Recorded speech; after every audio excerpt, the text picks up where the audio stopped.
Доброго здоровья, товарищи! Сегодня речь пойдет о сцеплении на переднем приводе ВАЗ с тросовой коробкой передач. Ни для кого не секрет, что со временем сцепление становится тугим. Сегодня разберем эту тему, постараюсь кратко. В общем, у меня было тугое сцепление, скрипело, мне казалось, что скрипит в салоне, оказывается, скрипит снаружи. Попросил товарища нажать на педаль сцепления и смотрю вот на этот кожух. Вроде резинка нормальная. Он нажал на сцепление, видим вот такую картину. Проверьте, у вас, скорее всего, то же самое. В моей машине почти 10 лет. В это отверстие я думаю, что делать. Набрызгал Валеру. Ну, там прямо так залил основательно и закрыл пакетом. После того, как залил Валерой, стало получше, помягче. Но вот специально ездил, чтобы понять, надолго ли хватает вот жидкой смазки. И буквально через месяц-полтора все, уже понял, надо туда лезть.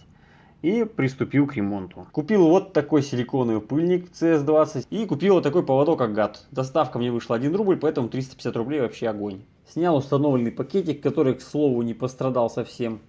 И на 8-клапанном двигателе очень удобно тут все делать, можно ничего не снимать. Не снимая воздушный фильтр, ничего. Отмеряю расстояние от полукруга до конца шпильки. У меня 35 миллиметров. Может быть, я делаю неправильно, потому что в мурзилке написано нужно оттянуть, и 27 миллиметров там должен быть какой-то свободный ход, который взводится вот этот механизм, но у меня ничего не оттягивалось, поэтому, может быть, я сделал неправильно, но все работает. Обратите внимание на износ на вилке сцепления от пластиковой вот этой бабышки, то есть трение здесь приличное. Очень помогает, кстати, вот эта штука перекладина, за нее держишься и ковыряешься там другой рукой.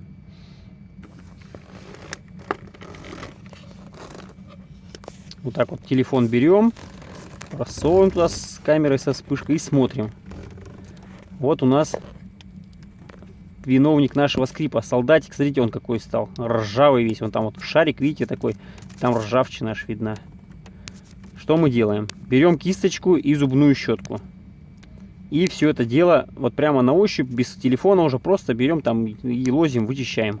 В итоге получаем вот такую картину. То есть уже стало почище. Ну, кстати, когда чистил, обязательно обратно вщелкивайте. То есть вы когда, ну, его вот это, чтобы оценить, вы его влево отводите, эту лапку. А когда чистите, вправо отведите, чтобы туда больше не носовать пыли и песка. То есть вот после прочистки опять открываем, смотрим. Ага, вот так вот у нас получилось. А, я еще продувал насосом вот это все дело. Ну, обычным ручным. И потом еще промыл уже в открытом состоянии, так как уже тут абразив более-менее смыл. У меня есть такой, ну, типа очиститель тормозов. То есть прямо уже туда в шарик попытался попасть трубочкой на ощупь. Даванул из шприца смазочки туда, после того, как промыл. Вот, сейчас посмотрим, что там получилось. Кубика 2-3 вот у меня смазки ушло туда. Шприц 10 кубиков. Очень удобно все там, так вот на ощупь нащупал, как он туда вставился между шариком и этим. Прямо вот, ну, короче, на ощупь все можно сделать. И вот так вот даванули, видите, смазочки тут теперь в избытке. Многие тут как-то заливают все там спреями там всякими. Но мне кажется, зачем разводить тут грязь?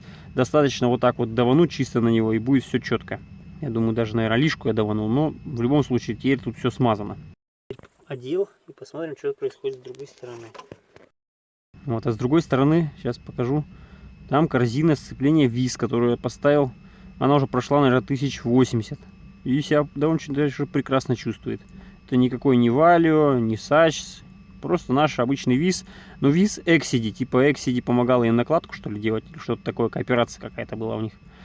Вот, так что корзина рабочая, все, если кто-то спрашивал у меня. Еще вот этот рычаг с той внутренней стороны, которая, ну, то есть внутри буквы П, я вычистил. Вот получилось там столько грязи.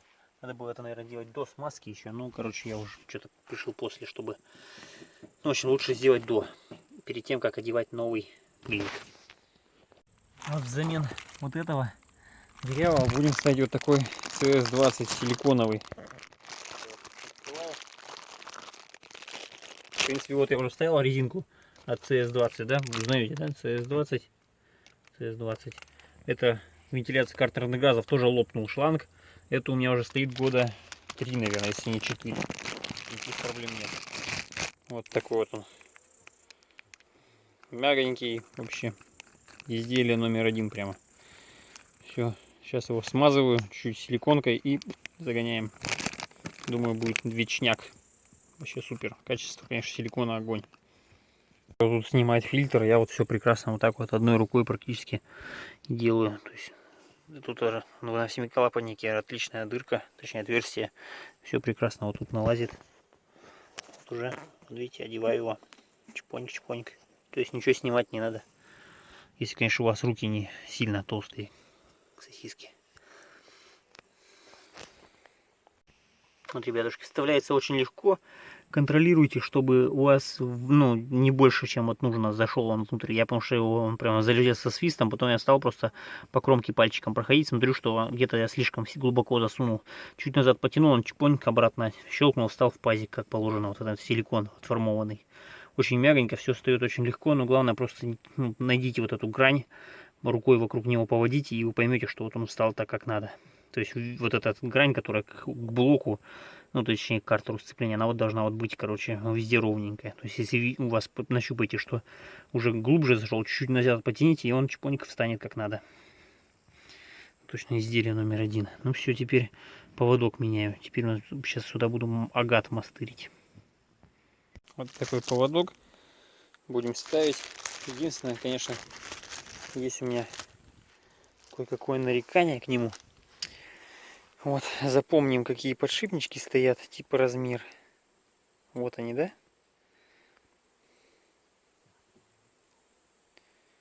108 0098. Короче, потом в дальнейшем, если нам что-то не понравится, я посмотрел, так-то смазка набита ненормально, но сами пыльники, видите, какие щелястые. Это как на станках ЧПУ обычно применяется такие, ну где не особо пыльно. Тут я, конечно, использовал бы пыльнички такие другие, резиновые, знаете, ну как обычно используются везде, на подшипниках генератора и так далее. В общем, поставлю сейчас как есть. Если что-то не понравится, потом просто закажу подшипники уже с этими, ну, короче, вы поняли, с нормальными пыльниками.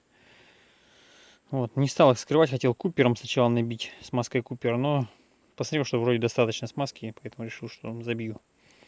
К тому же все-таки наш российский производитель, я думаю, пусть будет Bolt-On. Короче, ничего не добавлять. Ну ладно.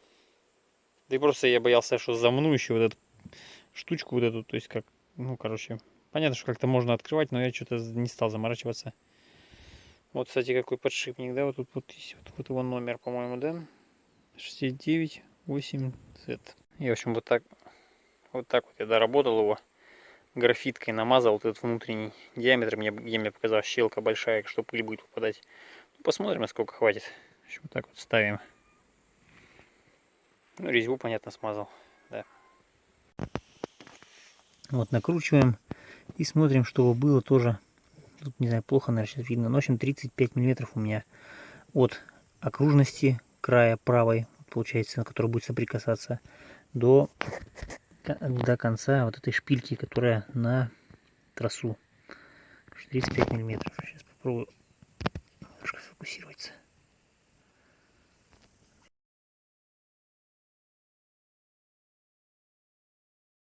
Ну, короче, снимать не особо удобно, но смысл в том, что насколько у вас вот здесь вот было расстояние от вот у старого, да, получается. Вот, кстати, его состояние, да, 190 тысяч пошел. Ну ничего, нормально, можно жить. Ничего такого.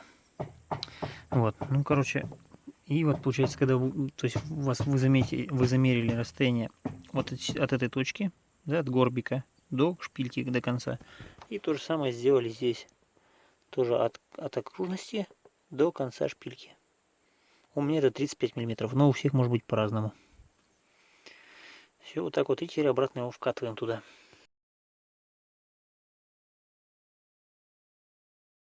Также сразу же вот этот пыльник, который там на заднем плане, я тоже его очистил и набил смазкой. Видите, тот, который, сам трос, в котором ходит. Мужики, еще никуда не поехал, просто вот попробовать. Там, потому что я напшикал купером еще на первичный вал.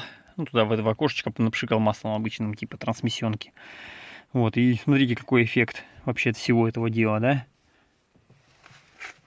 Надо было снять, конечно, что до этого-то скрипело, конечно, но я ничего не снял, пардон. Это еще чтобы масло разошлось по первичному валу, что там набрызгал. Ну, я мало набрызгал, пшика 4-5 сделал. Слышно только, как микрик тут щелкает, этот выключатель сцепления, и все.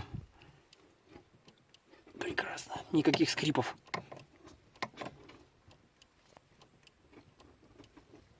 Супер, вообще бомба. Посмотрим, насколько хватит.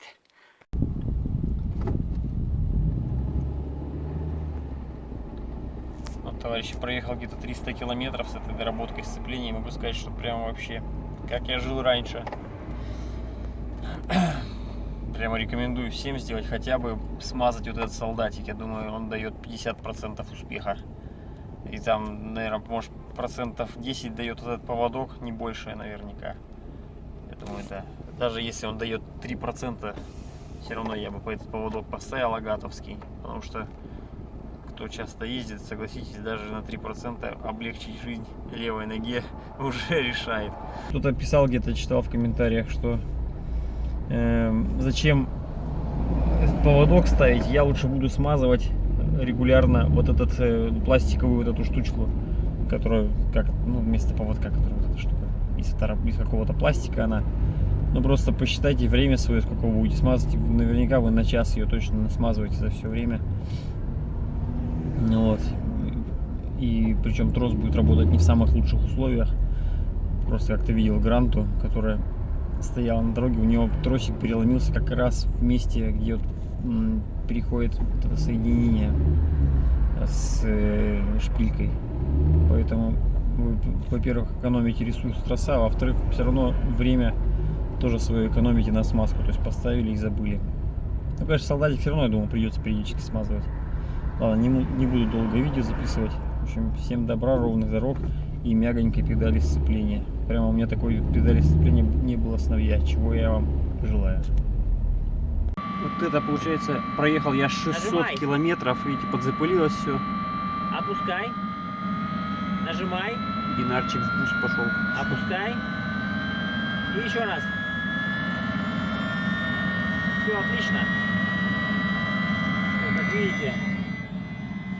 То есть трос не имеет никаких нагрузок на изгиб, то есть он не переломится, он постоянно работает по прямой линии. Я думаю, это скажется на сроке, на ресурсе. Ладно, всем добра, ровных дорог. Надеюсь, кому-то будет полезно это видео. Постараюсь его быстрым монтажом сделать, потому что художественная часть не особо важна. Главное смысл, как это сделать. Делается очень просто, ничего снимать не надо. Ну, конечно, немножко камасутра, но все четко. Все, ребята, всем добра, всем мира, будьте здоровы.